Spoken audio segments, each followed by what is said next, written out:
بسم اللہ الرحمن الرحیم۔ یکا یک ایک گھڑ سوار ہوا کی طرح تیز دوڑتا ہوا آیا اور کڑک دار آواز میں پکار کر مدد طلب کرنے لگا اور کہنے لگا، اے اللہ کے رسول صلی اللہ علیہ وآلہ وسلم، بلا شبہ قریش نے وعدہ خلافی کر دی ہے۔ یہ فتح مکہ کے لیے روانہ ہونے سے پہلے کی بات ہے۔ اللہ کے رسول صلی اللہ علیہ وآلہ وسلم نے فتح مکہ پر روانہ ہونے کے لیے صحابہ کو تیاری کا حکم فرما دیا تھا۔ صحابہ کرام جذبہ شہادت میں سرشار جہاد کی تیاریوں میں مصروف تھے کہ ایک دن حضرت حاطب بن ابی بلتع رضی اللہ عنہ نے اہل قریش کے نام ایک خفیہ رکہ لکھا اور ایک عورت کے سپرد کرتے ہوئے اسے چند مال کا لالچ دیا اور حکم دیا کہ کسی طرح یہ رکہ مکہ میں اہل قریش کو پہنچا دے۔ خاتون کو رکہ دینے کا مقصد یہ تھا کہ کسی کو شک بھی نہ گزرے کہ یہ خاتون کوئی خفیہ معلومات لے کر جا رہی ہے۔ چنانچہ اس عورت نے کمال چالاکی سے کام لیا اور وہ رکہ اپنے سر کے بالوں کی چٹیاں میں رکھ کر سفر شروع کر دیا۔ کسی کو کانوں کان بھی خبر نہ ہوئی کہ وہ عورت اچانک سفر مکہ پر کیوں روانہ ہو گئی ہے، یا شاید وہ ایک عام عورت تھی جس کی وجہ سے کسی نے اس طرف توجہ ہی نہ دی، مگر وہ جو دلوں میں پیدا ہونے والے بھید تک کو جانتا ہے، اس سے کچھ بھی خفیہ کیسے رکھا جا سکتا ہے۔ بس اللہ وحدہ لا شریک نے اپنے محبوب پر وحی نازل فرمائی اور خاتون کو بھیجنے والے شخص کے بارے سب کچھ ارشاد فرما دیا، حتیٰ کہ اس مقام تک کے بارے آگاہ فرما دیا جہاں وہ خاتون اس وقت موجود تھی۔ حضور علیہ السلام نے وحی کے نزول کے فوراً بعد حضرت سیدنا علی ابن ابی طالب کرم اللہ وجہہ الکریم کی سربراہی میں حضرت زبیر بن العوام اور حضرت مقداد رضی اللہ عنہم کو روانہ کیا اور حکم فرمایا، فوراً مکہ کے راستے پر روانہ ہو جاؤ۔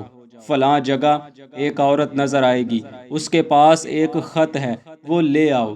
چنانچہ حکم پاتے ہی مولا علی کرم اللہ وجہہ الکریم اور دوسرے دونوں صحابہ گھوڑوں پر سوار ہو کر روانہ ہوئے اور عین اس مقام پر کہ جس کی طرف حضور صلی اللہ علیہ وآلہ وسلم نے حکم ارشاد فرمایا تھا، اس عورت کو پا لیا۔ حضرت علی اس عورت کے قریب ہوئے اور فرمایا، تمہارے پاس ایک خط ہے، وہ ہمارے حوالے کر دو۔ عورت نے گھبراتے ہوئے جواب دیا، نہیں، میرے پاس کوئی خط نہیں ہے۔ پس اس کے سامان کی تلاشی لی گئی مگر خط کہیں نہ ملا، حتیٰ کہ وہ نا امید ہو کر واپس لوٹنے کا ارادہ کرنے لگے، مگر مولا علی کرم اللہ وجہہ الکریم جلال میں آ گئے اور فرمایا، اے خاتون، اللہ کی قسم، جھوٹی وحی رسول اللہ صلی اللہ علیہ وسلم پر کبھی نہیں نازل ہوئی اور نہ ہی کبھی آپ نے ہم سے کچھ جھوٹ کہا ہے۔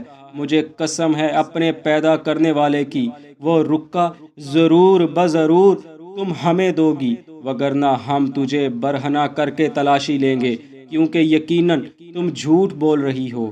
عورت پر خوف طاری ہو گیا اور گھبراہٹ میں کہنے لگی، آپ ذرا مجھ سے پرے ہٹیں۔ بس جب حضرت علی تھوڑا پیچھے ہوئے تو اس نے اپنے بالوں کی چٹیاں میں سے ایک خط نکالا اور اسے حضرت علی رضی اللہ عنہ کے حوالے کر دیا۔ حضرت علی رضی اللہ عنہ نے خط لیا اور مسکرا دیے اور وہ خط لے کر واپس رسول اللہ صلی اللہ علیہ وآلہ وسلم کے پاس پہنچ گئے۔ بخاری شریف کی حدیث پاک کے مطابق وہ مقام جہاں وہ عورت ملی تھی اسے روضہ خاک کہتے ہیں، جو کہ مدینہ منورہ سے 12 میل کے فاصلے پر موجود تھا۔ جب وہ خط کھولا گیا تو اس میں لکھا تھا، حاطب بن ابی بلتع کی طرف سے مشرکین مکہ کے چند آدمیوں کی طرف۔ اس کے بعد حاطب نے رسول اللہ صلی اللہ علیہ وسلم کے بعض رازوں کی خبر لکھی ہوئی تھی، جسے پڑھنے کے بعد حضور نے حاطب سے فرمایا، اے حاطب، یہ کیا واقعہ ہے؟ حاطب نے عرض کیا، یا رسول اللہ صلی اللہ علیہ وآلہ وسلم، میرے بارے میں عجلت سے کام نہ لیجئے۔ میری حیثیت مکہ میں یہ تھی کہ قریش کے ساتھ میں نے رہنا سہنا اختیار کر لیا تھا، ان سے رشتہ ناتا میرا کچھ بھی نہ تھا۔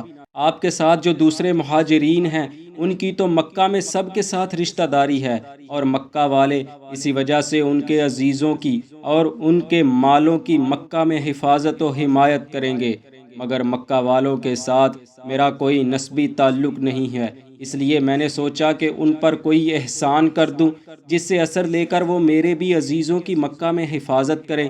میں نے یہ کام کفر یا ارتداد کی وجہ سے ہرگز نہیں کیا، اور نہ اسلام کے بعد کفر سے خوش ہو کر کیا ہے۔ اس کے بعد رسول اللہ صلی اللہ علیہ وآلہ وسلم نے فرمایا، حاتب نے سچ کہا ہے، یعنی اس کے دل میں کوئی کھوٹ نہیں ہے۔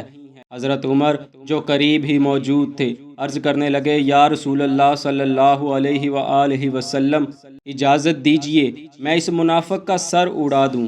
آپ صلی اللہ علیہ وآلہ وسلم نے فرمایا، نہیں، یہ یعنی حاتب بدر کی لڑائی میں مسلمانوں کے ساتھ مل کر لڑے ہیں، اور تمہیں معلوم نہیں اللہ تعالیٰ مجاہدین بدر کے احوال پہلے ہی سے جانتا ہے، اور وہ خود ہی فرما چکا ہے کہ تم جو چاہو کرو، میں تمہیں معاف کر چکا ہوں۔ دوستو، یہی حدیث پاک مختلف راویوں کے حوالے سے بھی بخاری شریف میں نقل کی گئی ہے۔